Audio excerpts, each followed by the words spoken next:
a lecture in awakening. No one remembered the train slowing, and yet conversations, thin teacups paused mid-air. Even the lamp seemed to listen. The man in black stood, not abruptly, not ceremonially, simply, as if standing had become necessary. He did not ask for attention.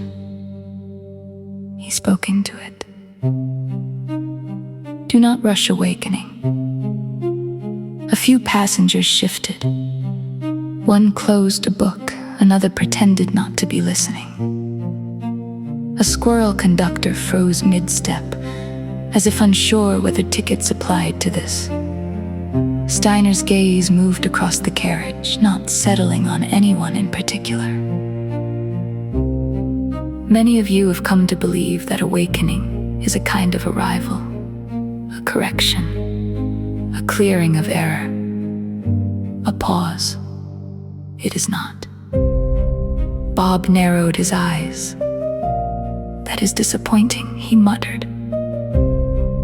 What you call awakening is, in truth, a process of dissolution. The word lingered, not dramatic, not threatening, precise. Something in you begins to loosen a structure, a way of organizing experience, a way of knowing who you are. A passenger in the corner adjusted their posture. Another looked down at their hands as if checking whether they were still assembled. This structure is not accidental.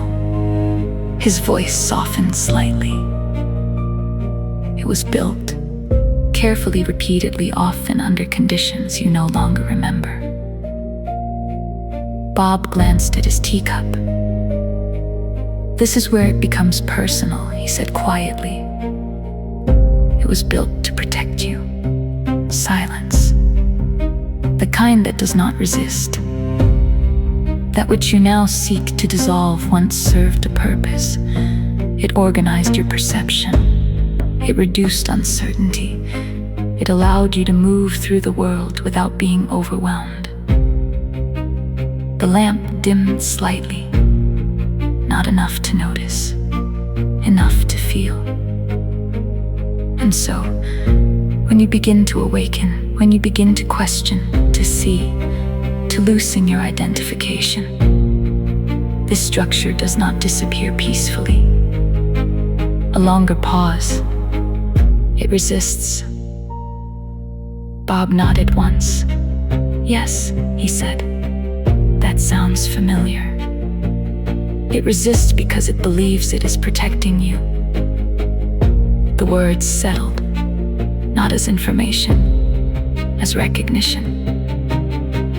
You may experience this as anxiety, as confusion, as a tightening of thought, as a return to old patterns you believed you had outgrown. A passenger near the aisle exhaled slowly. This is not failure. It is loyalty. The train shifted, gently, as if something beneath it had agreed.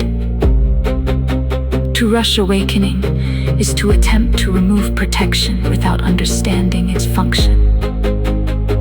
His gaze moved toward the window. For a moment, his reflection did not align. This creates conflict within the soul. Bob leaned forward slightly, which I would like to formally avoid, he said. A few passengers almost smiled. Steiner did not. Awakening requires patience. A pause. Not passive patience. Attentive patience. He raised a hand slightly, not to gesture, but to indicate something subtle.